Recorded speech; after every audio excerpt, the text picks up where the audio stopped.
Hello guys and welcome back to my channel. Today, if you log into the game, you should receive a mail sending you to this guy in Lion's Arch on this waypoint, Fort Mariner. And because this guy will start an event for you, it's the bonus event World vs World Rush.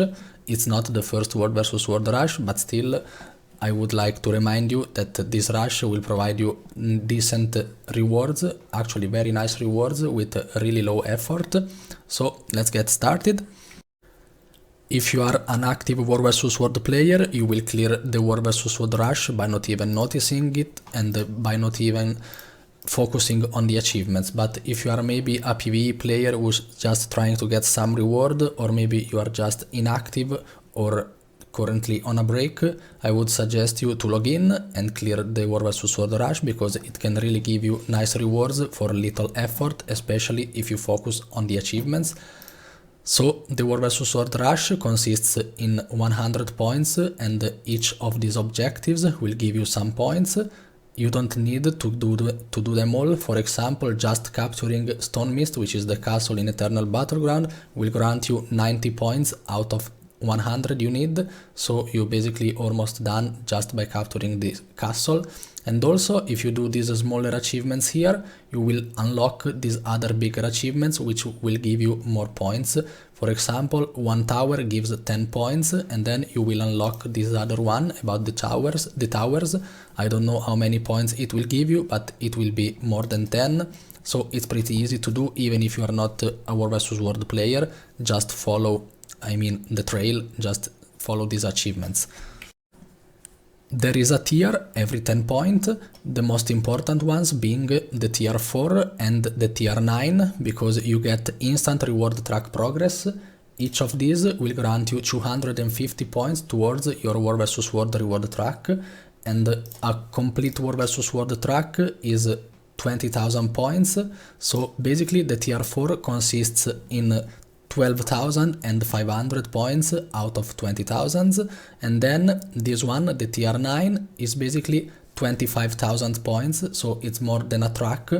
So just by doing the World vs World Rush, you get like almost 2 tracks in World vs World, and this is really recommended. For example, if you need a gift of battle to craft your legendaries, especially if you are a PvE player. If you are a World vs World player, you probably have already like dozens of these, but still I would suggest also checking this website, which is the Fast Farming Community.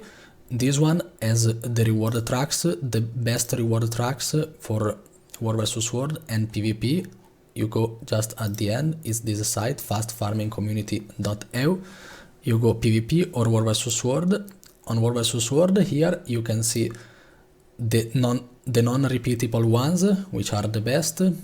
But after you have done this, you just have the repeatable ones, which are these ones here. So you can check this out and you choose the best reward. For example, right now it's Thunderhead Peaks, because it has this chest at the end, which can grant you Mystic Clover, branded masses, and with branded masses you can craft this stuff and sell them on Trading Post for a profit, if you manage to sell, of course. Otherwise you can choose other tracks. If you are interested in maxing your World vs World reward track progress, you can continue this video. So to maximize this, you should have the Candy Corn Gobbler and also the Snowflake Gobbler. This thingy will eat your candy corns or your snowflakes and will grant you unique buffs like experience booster, which is not only from this gobbler, and also festival gobbler boost, which is only from the gobblers. I will also check with you the wiki page.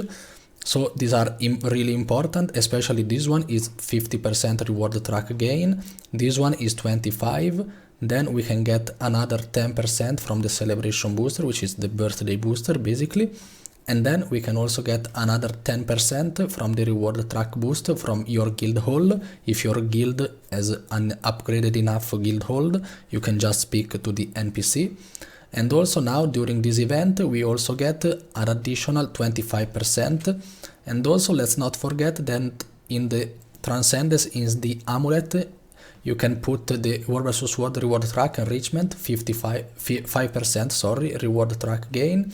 So let's check out the wiki and what it says about maxing the reward track. Okay, I already mentioned the guild war versus world reward track boost.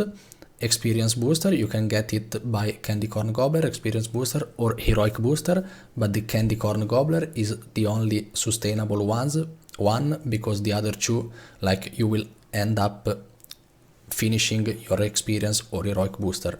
Black Lion boost, I didn't mention it, but it's not really sustainable. You need to pay them with your Black Lion statuettes, so I don't think it should be used like that. Keep the statuettes for the skins. Festival Gobbler boost, you can get it with the Snowflake, which is the one I mentioned, or the Zaitaffy Gobbler. They are not stacking, they give the same buff. Celebration bonus, I already mentioned it. Then we have the War vs World track enrichment, I already mentioned it. And then you also get rested, which I did not mention, I also forgot it. You can get it when you rest in your homestead, so you can get up to 8% War vs World reward track depending on the homesteading mastery level. Let's see which is this mastery, I don't remember it, sorry. Okay, it's this one. So if you have these masteries here, you can get up to 8% War vs World track progress. Actually, I should do this, I always forget about it. So this is basically all to maxing your War vs World reward track, and with all the buffs, if you don't count the Greater Call of the Mists, you get like 400 reward track every 5 minutes. So it's really huge to getting golds while doing War vs World, which is not really rewarding otherwise. Thank you for watching and see you on to the next video, which will be about the next meta changes and the first impressions about the meta and the upcoming builds from my channel, so you can be updated on everything. See you really soon. Bye bye and have a great night.